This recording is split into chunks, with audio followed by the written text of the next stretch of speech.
Mateus 13, a partir do verso 31, diz assim a palavra do Senhor. Outra parábola lhes propôs, dizendo: o reino dos céus é semelhante a um grão de mostarda, que um homem tomou e plantou no seu campo, o qual é, na verdade, a menor de todas as sementes, e crescida é maior do que as hortaliças, e se faz árvore, de modo que as aves do céu vêm alinhar-se nos seus ramos.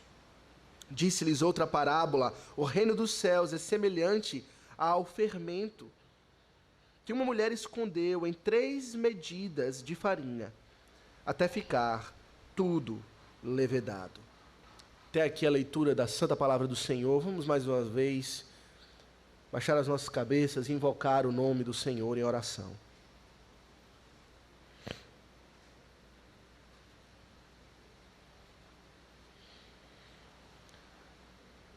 Santo Deus e Pai, o nosso socorro está no Teu nome. Foi o Senhor quem libertou as nossas almas, ó Pai, do cativeiro, como o pássaro foi liberto da armadilha, o Senhor também nos salvou. E por isso invocamos o Teu nome, por isso clamamos o Teu nome, porque o Senhor é um Deus que tem compaixão, como o Senhor teve compaixão da grande cidade de Nínive, e demonstrou a Tua graça, a Tua misericórdia, a Tua bondade, a Tua longanimidade, todos esses atributos gloriosos que o Senhor soberanamente e com intensidade exibe no Teu Evangelho. Esses atributos nos alcançaram e pela Tua graça fomos salvos. E por isso, ó Pai, cantamos um novo canto, canto de louvor, de regozijo, de salvação. Obrigado, Pai, pelo Teu Filho, que na plenitude dos tempos morreu na cruz do Calvário para nos salvar. Foi Ele quem comprou a nossa salvação. A salvação vem dEle. Ele pedimos, ó Pai, que o Senhor nos abençoe. Abençoe como igreja para que possamos viver para a Tua glória em tudo que fazemos. Que tudo que fazemos, ó Pai, possamos fazer em o nome do Senhor, em o nome de Cristo. E possamos nos revestir assim do novo homem, que se renova a cada dia à imagem de Cristo, cheios dos ternos afetos de misericórdia, bondade e, sobretudo, do amor, que é o vínculo da paz. Pedimos que o Senhor nos abençoe agora, onde vamos considerar estas 2 parábolas, nessa breve meditação. Que o Senhor nos dê espírito de sabedoria, de entendimento para compreender e para explicar com clareza e fazer algumas breves aplicações para o benefício da nossa alma. Continua conosco, nos acompanha, ó Pai, em todas as partes dessa reunião, agora, sobretudo, na mensagem que vamos trazer, mas também nos acompanha nas orações que se seguirão, que possamos orar em espírito, Teu Espírito, ó Pai, que intercede em nós com gemidos inexprimíveis, possa ter livre curso em nosso meio, e possamos também orar confiantes não só na ação do Teu Espírito em nós, mas na ação do Teu Filho nos altos céus, que intercede por nós, para que possamos ser salvos completamente, pois Ele faz sempre assim. Ele é um sacerdote perfeito. E possamos orar também na confiança de que Tu mesmo, o Pai, nos ama e enviou o Teu Filho e o Teu Espírito como expressão do Teu amor eterno. E temos assim a aceitação da Tua presença por conta da obra desse Deus triuno que nos salva, que é misericordioso e bom, justo em tudo o que faz. Pai, nos abençoa assim, lhe suplicamos, em o nome de Jesus. Amém. Meus irmãos, essas 2 parábolas que lemos, a parábola do grão de mostarda e a parábola do fermento, estão na sequência de uma série de parábolas. Esse capítulo, Mateus 13, ele é conhecido por ser o capítulo das parábolas do reino. Então, todas essas parábolas que já lemos, algumas delas já tivemos oportunidade de considerar aqui na igreja, falam claramente a respeito do reino de Deus. Primeiramente, nós vimos a parábola do semeador. E nessa parábola, Cristo declara que o reino é estabelecido por meio da palavra de Deus, penetrando nos corações, crescendo e frutificando para a glória.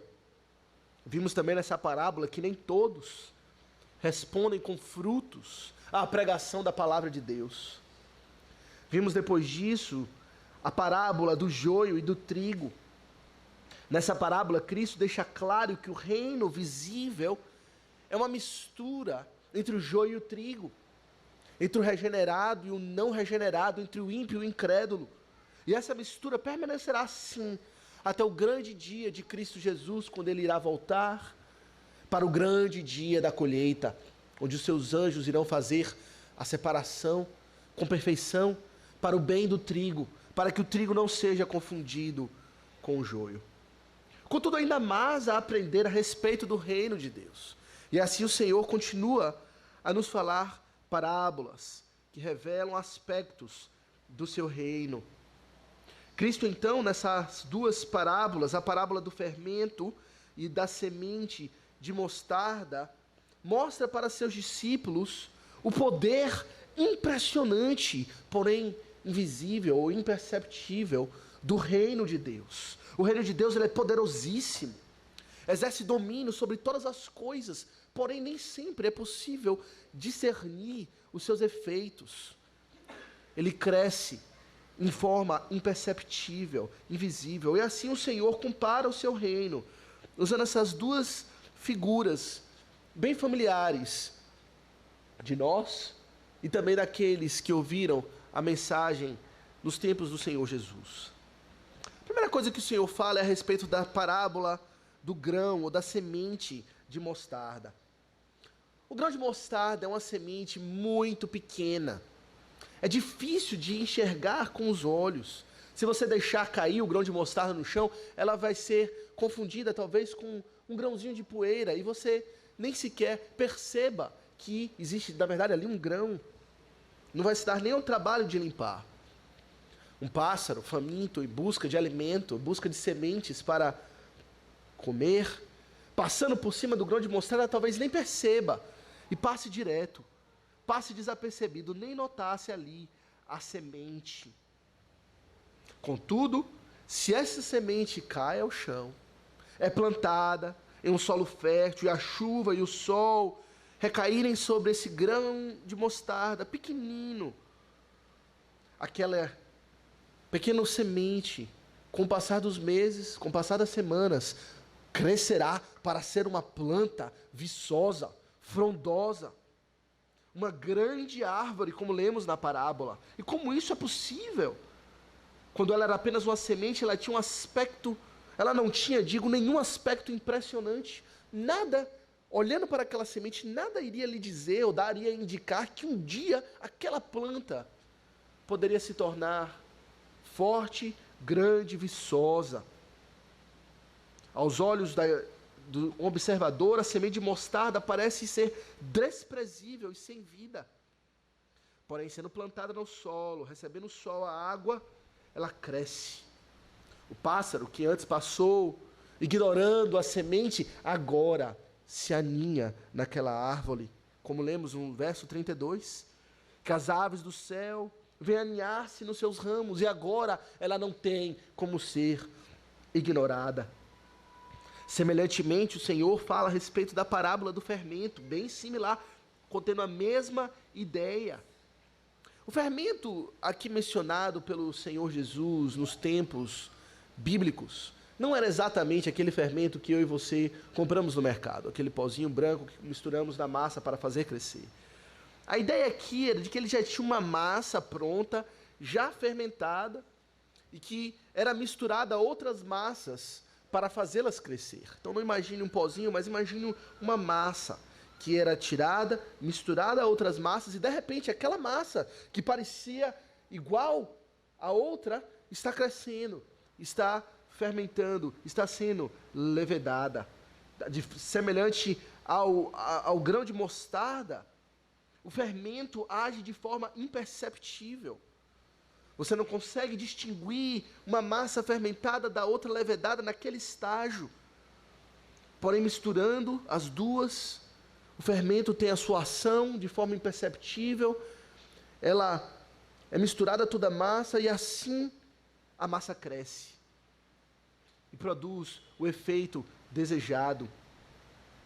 A figura do fermento é usada na Bíblia diversas vezes e nem sempre com um aspecto positivo. Geralmente o fermento é usado para ilustrar algo negativo. A palavra fala, por exemplo, o Senhor Jesus mesmo usou essa ilustração para falar do fermento dos fariseus.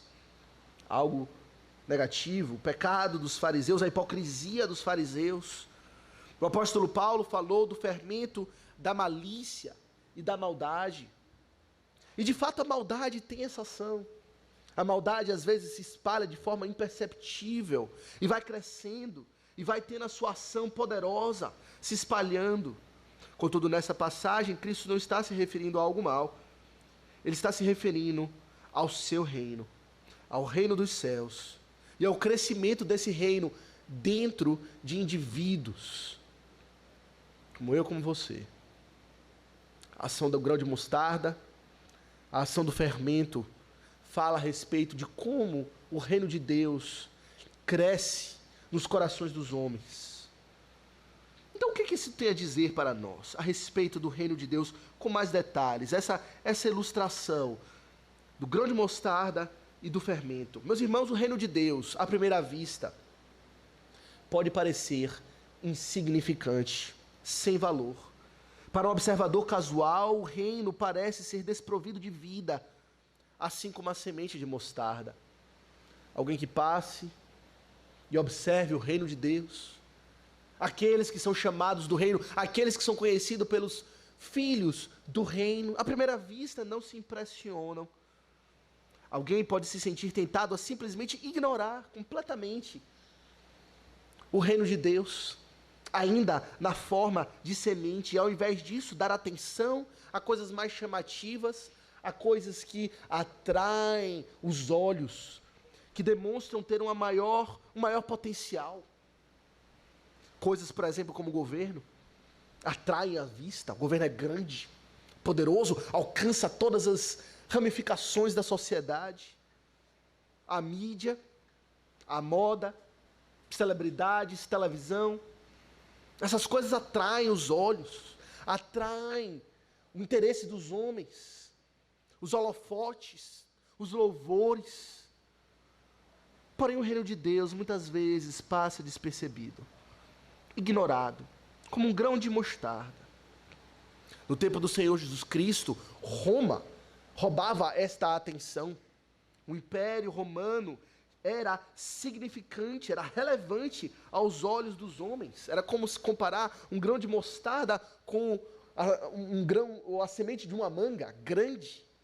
Era o Império Romano, com todas as suas polêmicas, suas intrigas políticas, impostos, revoltas, tudo que se falava dia após dia na sociedade era o Império Romano, a sua opressão, a sua influência, a sua grandeza, o seu poder.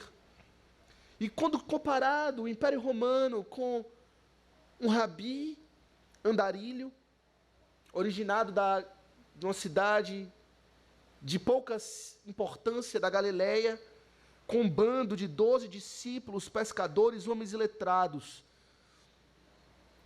pouco impressionava o reino de Deus, em comparação com o Império Romano.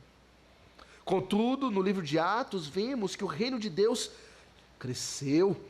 Veio o sol, veio a água, veio os nutrientes, e o reino cresceu fortemente, do mesmo modo que um grão de mostarda.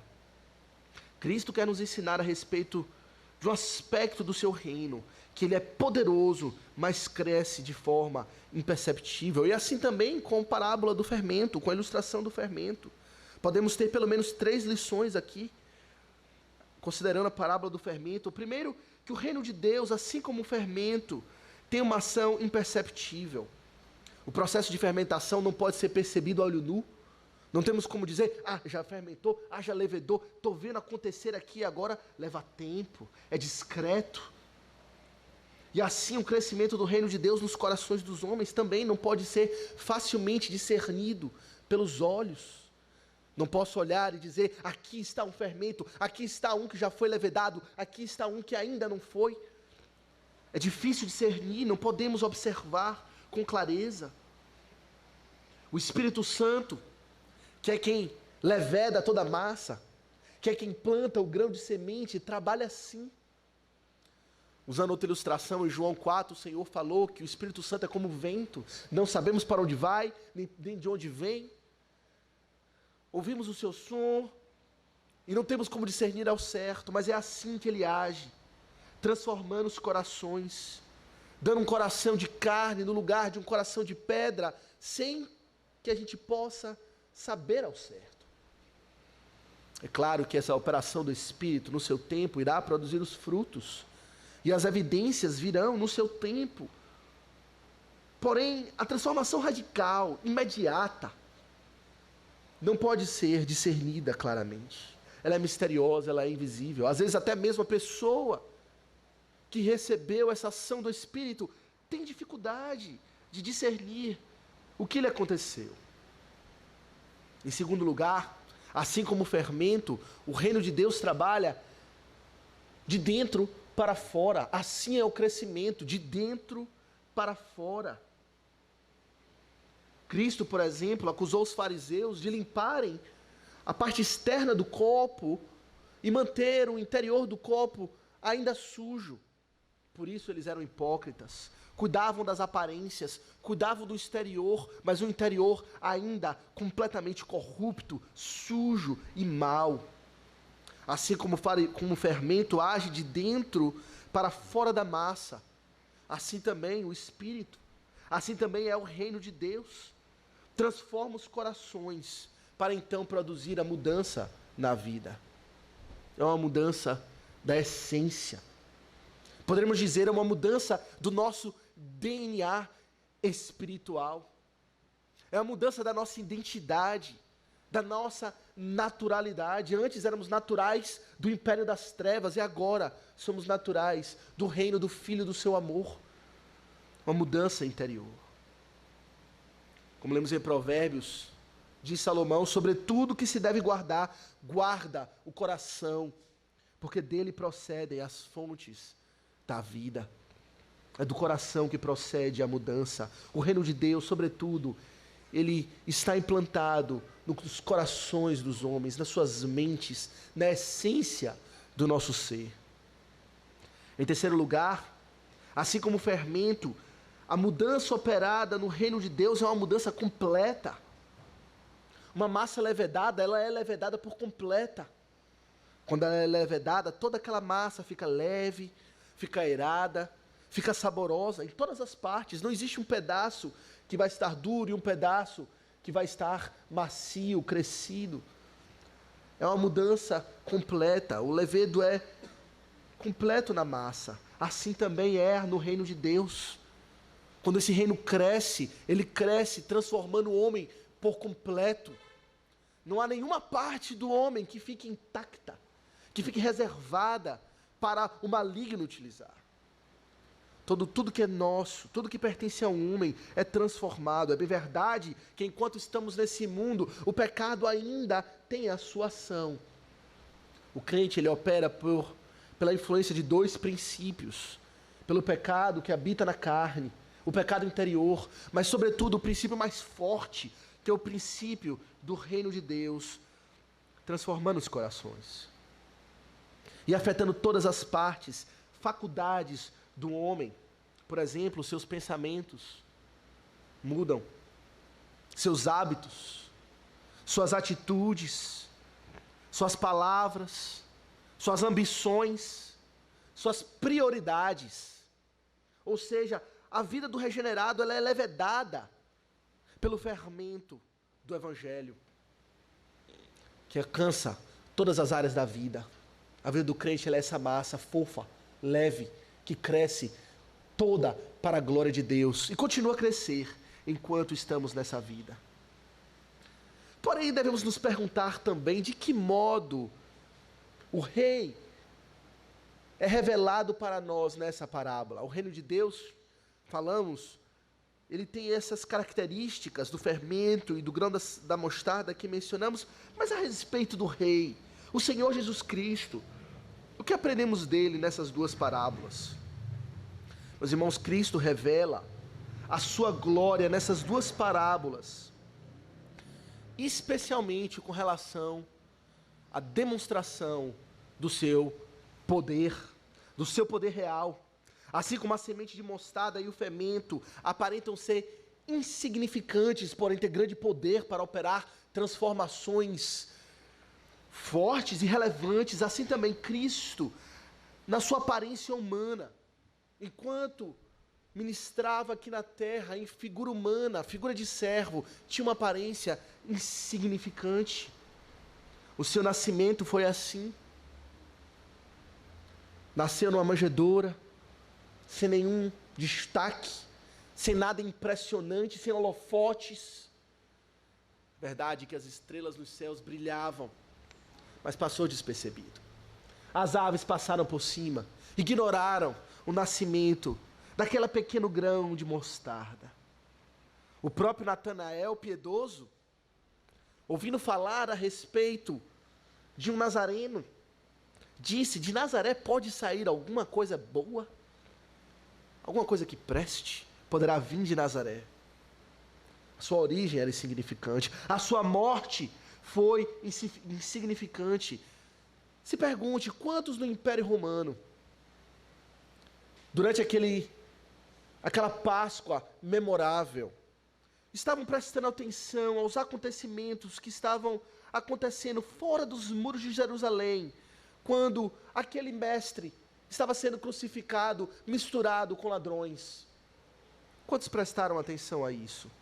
Até mesmo os que seguiam ao Senhor Jesus Cristo fugiram, o abandonaram e preferiram se ocultar. O que estava acontecendo no Calvário aparentemente era como uma semente de mostarda.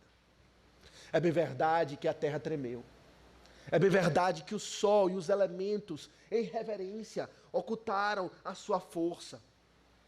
Mas da grande maioria dos homens, passou despercebido. Um grão de mostarda. Que tipo de importância tem um túmulo vazio, um mero túmulo num jardim fora de Jerusalém? Passou despercebido. De muitos, não se deram conta do que estava acontecendo ali. Que tipo de importância duradoura o mundo veria em um mero pescador da Galileia, falando por aí a respeito de coisas que ele viu e ouviu? Um pescador iletrado, que não sabe de nada, dando testemunho de coisas concernentes ao reino dos céus. É bem verdade que muitos ouviram a mensagem. Aqueles que são do Senhor ouviram a voz do Mestre e seguiram, mas a grande maioria passou despercebido como um grão de mostarda, voou por cima. Contudo, quando consideramos o poder de Cristo, como um grão de mostarda, vimos que ele cresceu vigoroso nos corações dos homens.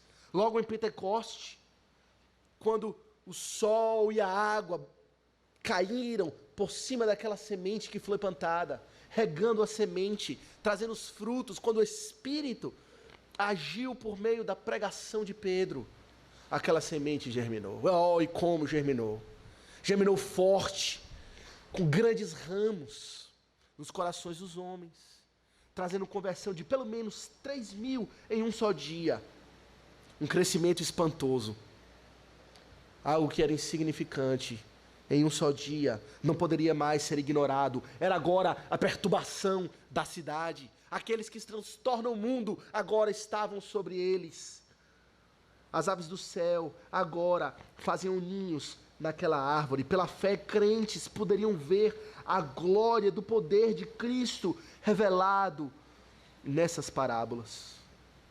Por causa de Cristo, o reino continua a se espalhar, inclusive cruzando oceanos, cruzando desertos, culturas, línguas, nações. É por conta dessa semente, do poder dessa semente, que hoje estamos aqui, que os ramos dessa grande árvore cresceram a ponto de alcançar todo mundo e chegar aqui. E nós, essas aves, fazer ninho debaixo dessa grande árvore frondosa, que é o próprio Cristo. Tudo isso vindo de uma minúscula semente de mostarda, plantada no solo de Jerusalém, séculos atrás. O poder de Cristo é revelado nessa parábola. Poder que só é percebido pelos olhos da fé, que o mundo ignora, mas aqueles que são salvos, sim, é poder de Deus, para a salvação de todo aquele que nele crê. Além disso, meus irmãos, vemos aqui Cristo trabalhando nos corações e nas vidas de dentro para fora. Pelo poder do seu Santo Espírito, Cristo executa essa mudança completa nas vidas do seu povo, ao redor do mundo. Nenhum outro rei estabeleceu domínio tão completo, tão abrangente, tão poderoso quanto o de Cristo Jesus. Nem César, nem Nero, nem qualquer outro, jamais exerceu domínio tão poderoso como aquele que veio dessa grãozinho de mostarda. Homens até hoje ignoram, tentam ignorar, tentam dizer que é irrelevante, mas essa semente continua a crescer, continua a frutificar, forte como nunca, porque ela é firmada no próprio Deus. Meus irmãos, essas duas parábolas, então, têm aplicações para nós.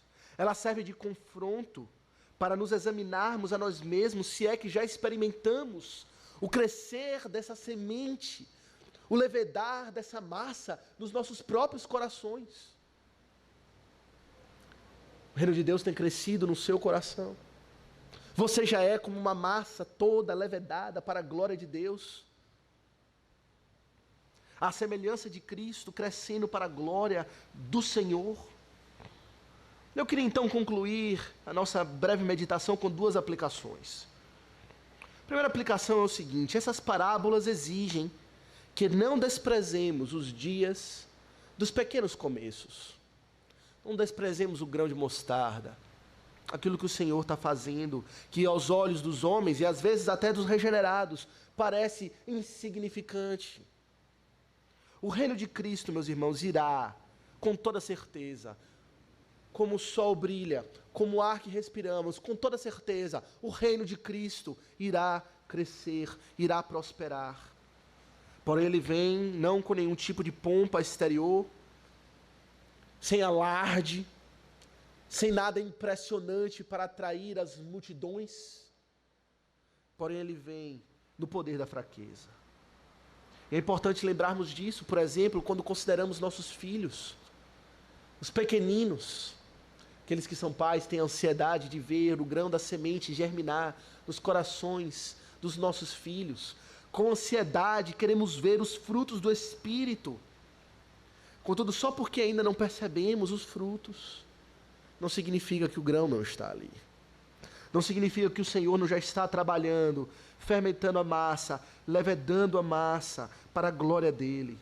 Devemos perseverar em oração, porém confiando no Deus que dá o crescimento, no Deus que trabalha de forma imperceptível e discreta, mas poderosamente e com toda certeza e convicção das suas promessas que não caem por terra. Devemos descansar que o Senhor está trabalhando nos corações dos nossos filhinhos, dos nossos queridos e amados, da semente santa do Senhor. Se Ele desejar, os frutos da sua obra ficarão um dia certamente visíveis, no tempo oportuno. A segunda aplicação é que essas duas parábolas exigem de nós que dediquemos e demos ao Senhor a nossa adoração pela sua obra em secreta. Devemos adorá-lo, a Deus que trabalha assim. A obra do Espírito em cada coração é misteriosa e poderosa. O Espírito é capaz de alcançar, pelo seu poder, os recônditos do coração humano e levedar cada parte mais profunda. Transformar por completo um homem, uma mulher de coração duro, passa a ser uma massa fofinha, leve para a glória dele. Isso deve nos levar a adorá-lo, a louvá-lo, que o nosso socorro está no nome do Senhor, que nos resgatou do laço do passarinheiro, como cantamos nesse salmo. Ele é poderoso para assim fazer. Até mesmo o pecador mais duro e impenitente, como Saulo de Tarso, por exemplo, como eu, como você, não resiste à ação desse fermento, o fermento do Evangelho de Cristo. Ele leveda toda a massa. Ele é poderoso. Ele é glorioso, misericordioso, santíssimo, assaz benigno. Devemos adorá-lo. Viver uma vida de adoração, cheios de gratidão e louvor pelo poder que ele exerce, não só na criação, mas sobretudo na nova criação, recriando homens para a sua glória, segundo a imagem do seu Filho. Acaso essa obra tem trabalhado profundamente nos recônditos do seu coração? Você já tem motivos para adorar a Deus porque Ele tem feito na sua vida? O Evangelho está aqui.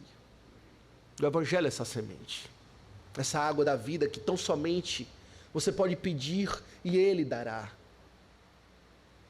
Os termos da paz são esse. Basta pedir a água da vida e Ele concederá. A promessa é de que de nós fluirão rios de água viva. Beba um gole de um copinho de água insignificante aos olhos do mundo, do Evangelho de Cristo. Irá crescer em você uma fonte poderosa a jorrar para a vida eterna. Receba essa grão de semente e uma árvore frondosa brotará no seu coração. Receba esse levedo, esse fermento imperceptível. E você virará uma massa levedada, saborosa, para o louvor da glória de Deus. Que o Senhor nos abençoe. Amém. Meus irmãos, vamos então agora